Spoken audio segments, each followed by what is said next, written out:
Welcome to Called to Contemplation, our podcast series that's connected with our website, Seeking the Face of God. The website is about the universal call to contemplation. I'm Sister Gabriela of the Incarnation, a Discalced Carmelite nun, and I warn you that I am not at all used to doing podcasts, and I will probably make a mess of this one. I certainly made a mess of the one I tried earlier this afternoon, which was disastrous. So please forgive me if I keep stumbling over what I'm saying. And I certainly hope that it will be worth listening to and worth watching. I'm a Discalced Carmelite nun, and I will probably have to give some explanation to those of you who are not familiar with the Discalced Carmelites. If you're Catholic, you have almost certainly seen a statue of a saint in a church who looks very much like me as far as the way she's dressed. She'll have a white mantle over her shoulders. I have a white mantle, but I'm not wearing it at the moment. And she'll probably be holding a bouquet of roses. That's a statue of Saint Therese of Lisieux, Therese of the child Jesus, also known as the Little Flower. She is a saint of the Discalced Carmelites and also the third woman doctor of the church. She died about 130 years ago. And she is greatly loved, greatly venerated, and many people follow her teaching. She is the best known, probably, of the Discalced Carmelites. She didn't found the Discalced Carmelites. The Carmelites themselves go back about 800 years to Mount Carmel, where we took our name.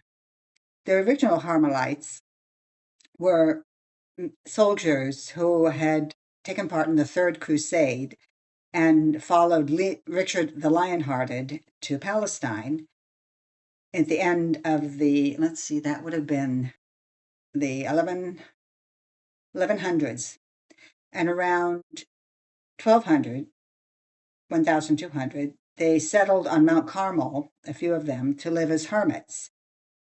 The order, it wasn't even much of an order at that time, spread to Europe and expanded. And their original hermit focus was also expanded, but they kept the hermit spirituality of silence and solitude and prayer in their cells, individual cells. And that is why I think the Carmelites have something special to say about contemplation.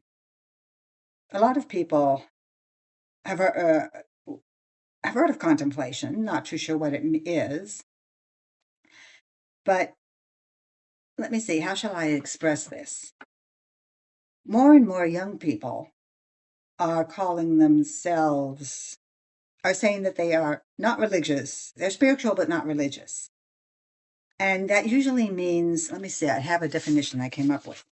That usually means that they have the presumption that religion has to do with doctrines, dogmas, and ritual practices, whereas spirituality has to do with the heart, the feeling, and experience.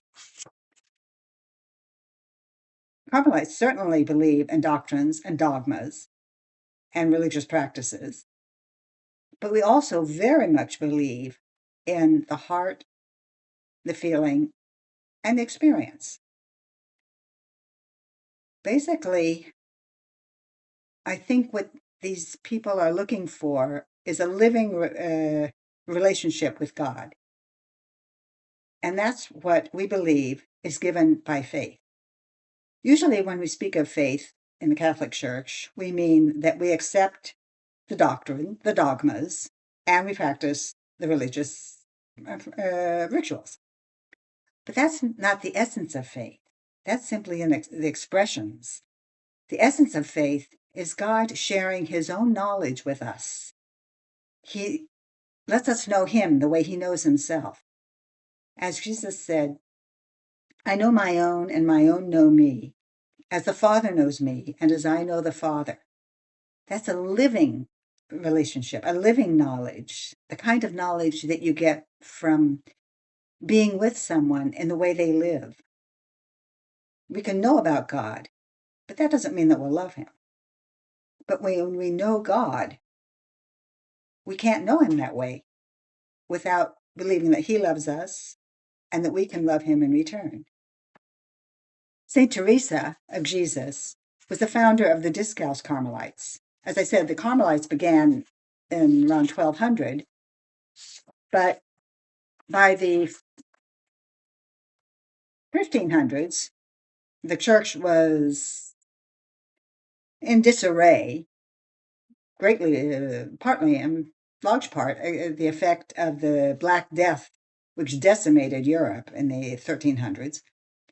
And Teresa of Jesus was called by God to return to the essential life of the Carmelites, which is that living relationship with God through prayer. And she defines prayer as, see, where is it? There we are. Contemplative prayer, in my opinion, is nothing else than a close sharing between friends. It means taking time frequently to be alone with him who we know loves us. So we know by faith that God loves us. And being with him is the effect of accepting to be loved by him. And that's the foundation of contemplation. And so in our podcasts and on our website, Seeking the Face of God, we will be exploring what it means to live that kind of a faith, to live that kind of living knowledge of God in contemplation.